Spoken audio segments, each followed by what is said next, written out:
you so much for taking the time to do this. My pleasure. How you doing? Oh, I'm doing great, doing great. All right. There you go. You'll forgive me if I don't pick up a bass and trade licks with you. You're forgiven. Well, anyway, we want to talk about the long coming and finally due to arrive soon Talas record, 1985. Right on. That is great news. The new Talas record coming out September 23rd. Is that correct? That's correct. Yeah, 1985. So I'm looking forward to it. I was a teenager in high school in the 80s. And so, of course, I was aware of Talas, but of course, as you and I grew up without the internet, it wasn't something I was really privy to. Once you joined Ross Band, I went back and got into the Talas stuff.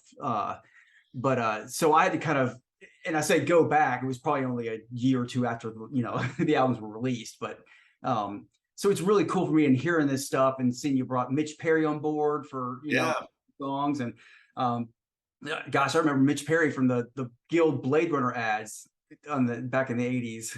Wow. Tell us a little about it. How was the recording going? I know you did some of it remotely and working together. I mean, how did that all gel? Well, we got together to play about 4 or 5 years ago, and we had done another reunion with a different version of Talas. Mm-hmm. But we had a few more offers to do some more shows, but they, for some reason, didn't want to participate. So the other version of Talas, which I left in 1985, which was the final version of Talas before I left, said, well, why don't we do some reunion with this version? And I said, yeah, good idea. So we did a charity show for free outside of Rochester, New York. And we had a blast. We had a blast rehearsing. We had a blast playing. It was jam-packed with thousands of people and saw a lot of old friends. So let's go do some more shows. So we did. We played down in New York City. We did Buffalo, New York, Albany, New York, a couple other places we used to play a lot. And it was just joyful and fun and a riot. And so the natural progression would be, well, all those songs that we had that we never recorded, why don't we finally do them all right? And we had two choices. Let's take all those old songs and modernize them and bring them up to date and make them slick and sharp and up to speed, or get in a time machine and go back to 1985 and do it the way we used to do it. So we obviously opted for the latter, and we got together in Mark Miller's house. He's a drummer, Mark, a house that he built by hand. He's quite a craftsman and quite an architect and very talented person. And and Mark played on the kit that he built himself, and we sat there and just laid out the structure of the songs, finished them off with some. I think we did the vocals out of Toronto. I was here in Nashville. And through some special audio software, I was able to produce the vocals from here using Zoom or FaceTime as the talkback. The audio from the session would come over a special software into my music computer, so I could hear in real time what was going on through my studio monitors. And we got it done. It was a joy to do, fun to revisit these old songs and play them just like we used to. It was a pretty cool situation. That's pretty cool that you're able to do it in real time, because I mean, a lot of people work remotely, but that's a better element than just emailing and busting tracks and that kind of thing. At least you can actually do that. Yeah. Yeah, there can be a physical presence there, that's nice. But if not, this is the next best thing. Sure. As much as we went back in a time machine, we jumped up to the future to do that. This particular software called Audio Movers allows you to hear what's going on in real time with no delay. I don't know how it works, but it's quite fascinating. And a gentleman by the name of Russ McKay up in Toronto, he was the engineer that we used, and he did a fantastic job of holding it all together. And we had some files. Mitch Perry couldn't be here, so he sent his in, and so you had to bring that in. We also asked Johnny Angel, this guitarist that replaced Mitch, to join us as well, but unfortunately he couldn't due to scheduling and what have you. But we got it done, and we're very, very pleased with it. It sounds great. It sounds great. Now I got to tell you, this was my assumption, and I was wrong. I should preface it by saying it was terrible to hear about the passing of Phil, the sad thing. When I heard this and this album was coming out, due to your previous example, you guys were really aces and just such a class move when you really embraced and kept Pat Torpey in the family of Mr. Big Oh yeah. till the end. I just sort of assumed that was the same case, but from what I'm hearing, you didn't really know how serious Phil's condition was when you were recording this album. No, we did. We heard that he had a few health issues, and apparently, as he was doing the vocals, he got the news that his situation was out of remission and coming on again. So he was quite a champion, quite a trooper to get up to that mic and sing, and he sang so great. Now knowing that he was shouldering that information, Yeah. that burden, and that he performed that great and was just a joy and pleasant to work with, it says quite a bit about his character as a person. He's really a wonderful man, and he gave it his all. And as you can hear on the record, his all is pretty darn good. he did, yeah, he did so great. Yeah. So yeah, very sadly, of course, we lost him. And initially, the album, we were approaching it from the idea that here's a great tribute to 1985, which is a great time for music, for musicians. Bands were all over. Everybody was playing. Sunset Strip was jam-packed in Hollywood. And so now the actual message behind the album, if you will, has morphed over due to the situation to a tribute to a great man and a wonderful friend, a spectacular singer, Mr. Phil Naro.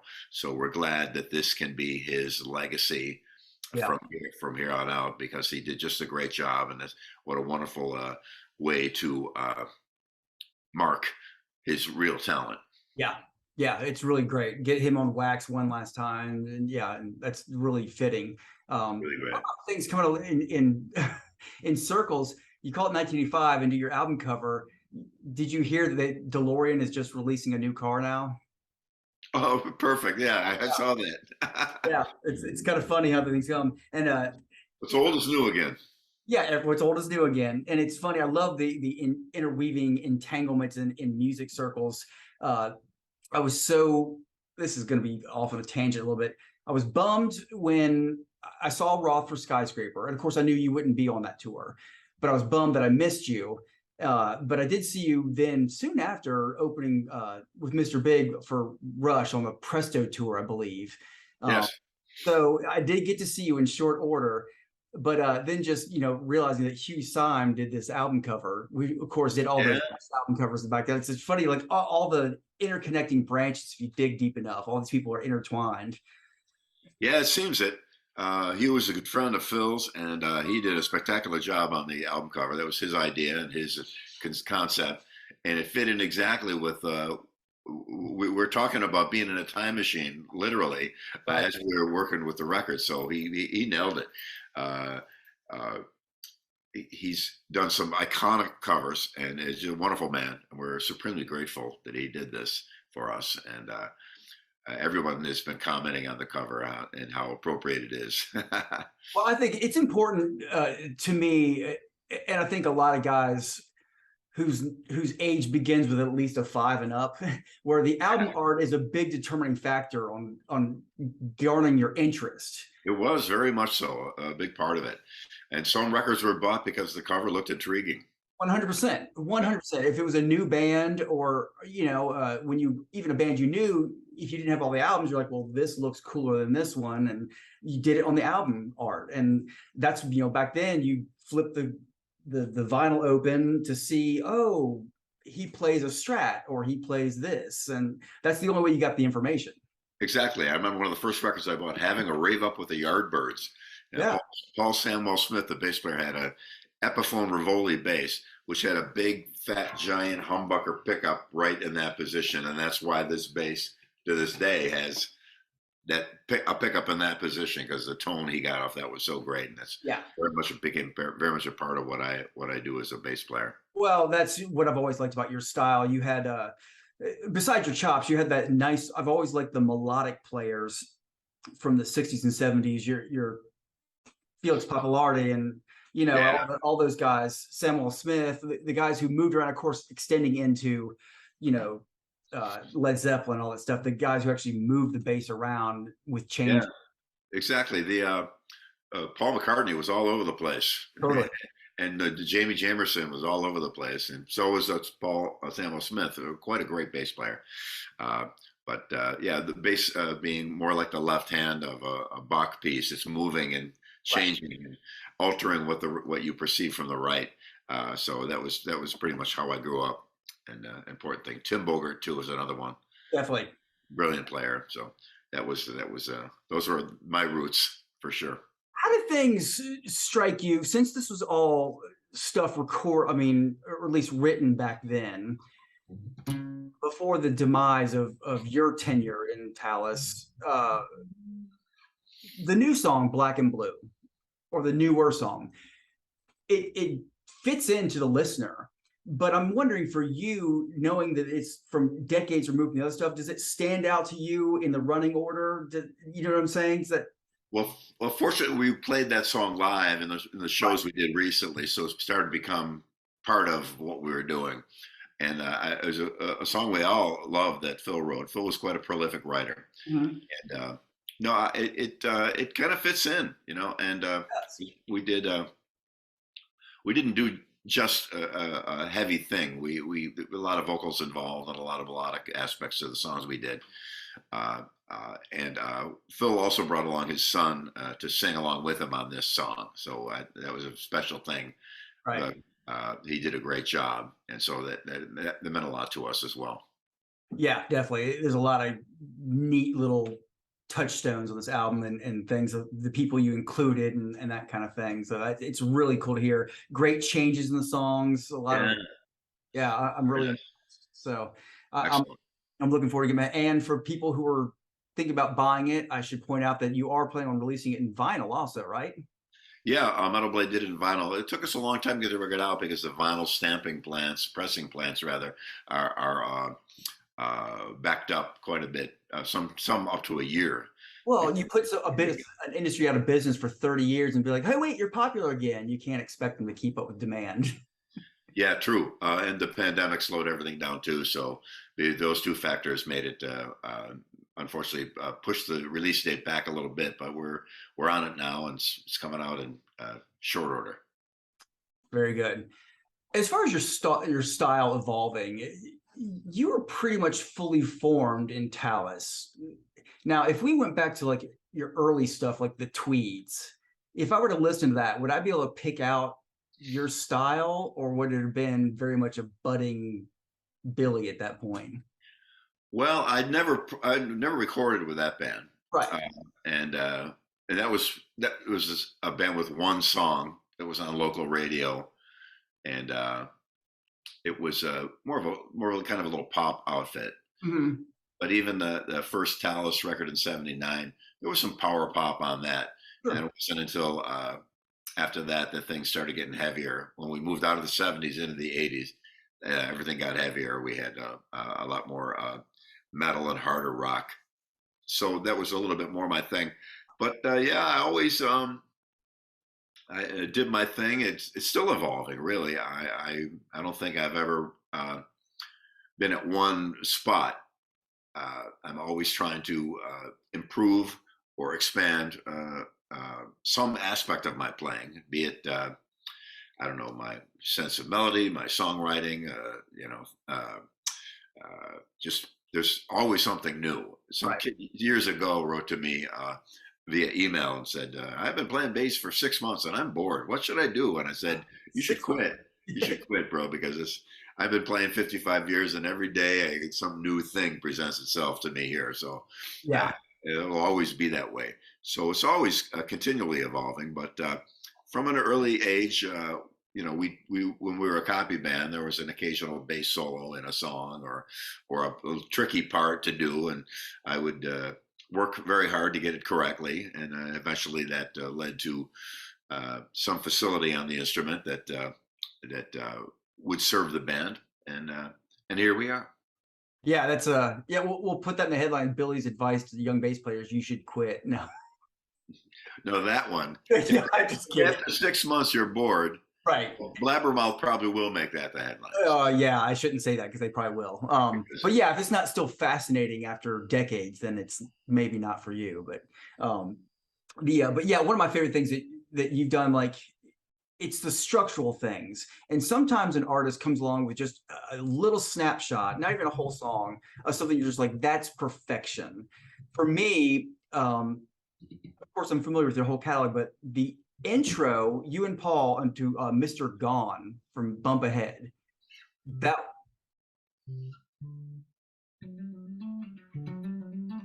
Yeah, I remember that. yeah, that was one of those things for me. I was like, that's exactly what I want to hear. Like every note in that, you and Paul was like, that's just perfection for me.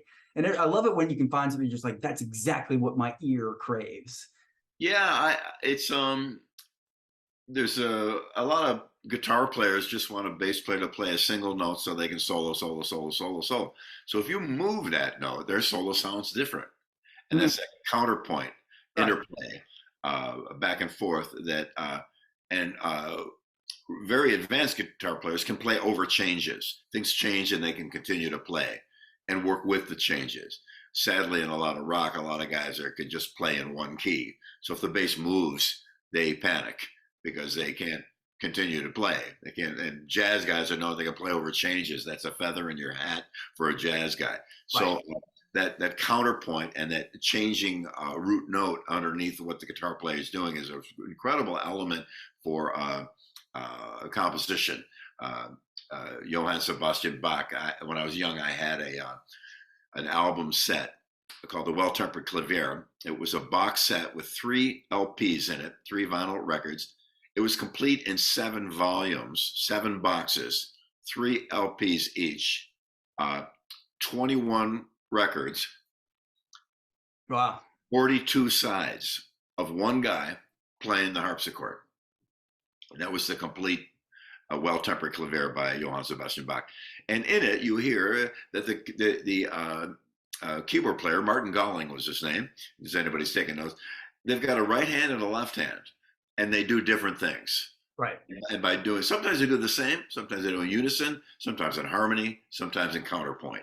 And that really keeps 42 sides of a record interesting. Sure. Because you hear this constant interplay between the right and left hand. And the bass is very much the left hand, so to speak. And the melodic instrument, guitar or vocals, would be the right hand. And that was a very, very important aspect of music that I learned from a very early age while I was still just coming out of grammar school. So that interplay, that movement when the bass does something, counterpoint, harmony, or unison with the guitar, those are elements that really can create a fascinating melodic section within a song. Right. And I'm glad you mentioned the Mr. Big song, Mr. Gone. It was now when I did that, I had to. I was also playing bass pedals with my feet. So I had to play the intricate little part and play the bass pedals, and then sing the harmony also. So it was a moment for me on stage to put everything I had into one path. There, it was pretty funny. Yeah, that's pretty cool. The talk about guys who can play over changes. I would have liked to hear what you could have done with somebody like Alan Holdsworth. Yeah, I met Alan a few times. He's a wonderful guy. And I remember the first time I heard him, I thought it was a saxophone because his lines were so sax-ish, if you will, a soprano sax. Brilliant player, quite a groundbreaking player too. He was one of the. He really brought an element to the attention of modern rock players that they may not have been exposed to before. So he served his purpose for sure. Definitely. Now, you're always so locked into the drummers, and you've worked with a lot of the greats. I mean, Dennis Chambers and Portnoy and, Mark Miller. I mean, there's so many great drummers. Has there been one? Well, I'll give you 2 questions. Has there been one that took you a second, like you worked with a drummer the first time, like, ooh, where's he coming from? Let me take you a second to feel his groove. And is there a drummer you've never worked with? You're like, man, I'd like to play with that guy. Well, Dennis Chambers was a challenge initially because I'd been a straight up 2/4 rock and roll bands, and suddenly this guy comes in who is a grandmaster at time and feel, and plays a little laid back behind the beat. And we were doing our very first record together with Niacin, and I was, because I was there and kind of put the thing together. I by default was the producer, so to speak, though I'm just letting everybody do their thing, and that's all I needed to do. And Dennis did this drum fill, and it went by, and I'm listening on playback, and I thought, man, I'm not sure if that lands right. I'm not sure if that's where it should be. Right. I thought, should I say something to Dennis Chambers or not? So it goes by again, and I listen and go, yeah, I'm not sure if I should open my big mouth or say something. So I'm listening to playback. I'm trying to decide what to do, how to be diplomatic about this. I hear it go by again, and I go, hold on a second. It is right in. It's exactly right. It's thank goodness I didn't open my big mouth and make a fool of myself, because it's just a different way of treating time, a different way of coming through a bunch of beats and notes and landing where you're supposed to land. And it was brilliant, Yeah. absolutely brilliant. And I often cite him as my the greatest musician I know. And it was I had moments on stage with him too, where he would look at me and just go make a left turn time wise. And if I try to follow him, I'm going to be lost because he knows where he is. So I just got to stay there and hold and hang on to my line, to my thing, let him do his thing, and sure enough, he comes back. Come back. Yeah. and it's right on. Anyway, as I was saying, that was quite a revelation to me, and my playing took a turn at that point in understanding a whole other universe of the way to treat time. Got it. And it was a great thing, and I enjoy so much playing with Dennis.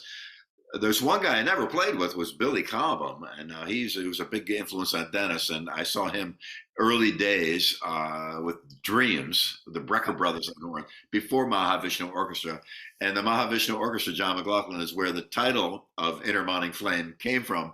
And Right. Mark Miller was also a Billy Cobham freak and fan. So when I first started playing with Mark, we were both Billy Cobham freaks, and I've met him a few times. He's a wonderful man, but I've never got a chance to play with him. Yeah, that would be great. I was going to actually point out to people like Intermounting Flame is not a Mahavishnu cover on this album, but what was my favorite little intro by them? It's called Open Country Joy. Wow.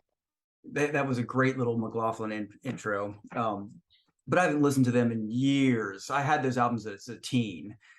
I did a. Oh, they're so great. When they just took that.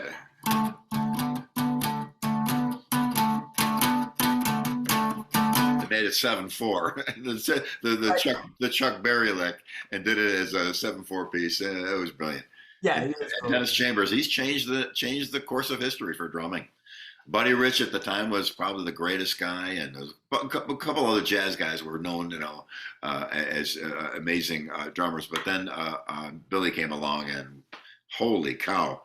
Dennis Chambers has sent me some video of Billy Cobham back in the day because we're both fans, and my goodness, he changed the course of history. Sure. For drumming, absolutely. Yeah, and it's so great that you can get access to this stuff now. I mean, I know everything is there. It's amazing. Yeah, and it's so great. And no wonder kids today are turning out to be at least technically more advanced, because they can just watch guys like you or get tutorials, and you got 14-year-olds playing, 64th notes, and it doesn't always lend to great creativity, but no, but it's a different starting point than the starting point I had in my generation. We heard it on the record. What in the world is he doing? Well, let's see if we can find out and figure out where the notes might be. Probably get the fingering or technique wrong. I remember one of the first bass clinics I did in Japan. There was about 3,000 people there, and they brought 5 kids up on stage to play bass and have me, work with them in front of everybody. And one guy did my NV4 3345 solo off the Sink Your Teeth into that record. Right. And he nailed it. He got it all right, but it was completely different fingering than how I did it. And to me, that kind of explained that was kind of how we were. We hear somebody do something, we would know how they did it, but we knew the notes were in there someplace, and we somehow extract them out. Then we saw how it was done if we had the chance to get close enough at a concert and realize it was different. So now you can see every nuance of every little thing, and they're analyzing, is it a downstroke or an upstroke or a skip string on the picking part, or is it with these fingers or that? And it's so you have everything laid out to you on a silver platter in a way, certainly helping you get to the point you'd like to get to much quicker and much easier, because you can see it and have it analyzed by 1,000 other YouTubers. So I think it's a great thing that that's the case, because now we're going to see an evolution of music and of players. And some old timers bemoan the fact that people aren't playing live and aren't learning the essential things. Yeah, that might be true, but nothing has ever really been the same. You know, there was a time when you would never hear the recorded version. You just got the sheet music and you played it and go, oh, that's how that song goes. You know, there was no radio. So the things we think of as grand traditions, a lot of them were not even around for more than one generation or maybe a decade or two. And things you think of like, well, that's the way it's always been done. No, that's the way your parents did it. Grandparents did it a different way. And exactly. Yeah. And there was no drum kit. There's no kick hat snare. That came way later. I mean, there was percussion and, you know, things to hit to accent orchestral music, but there was no kick hat snare drum beat. That didn't exist until probably, I don't know, the 1920s or so. They started to do a drum. I mean, they called it a trap kit. Right.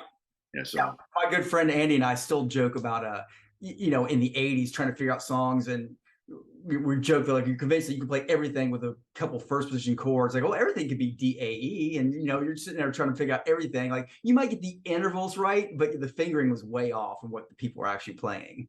Yeah. It's an interesting study itself. Yeah, definitely.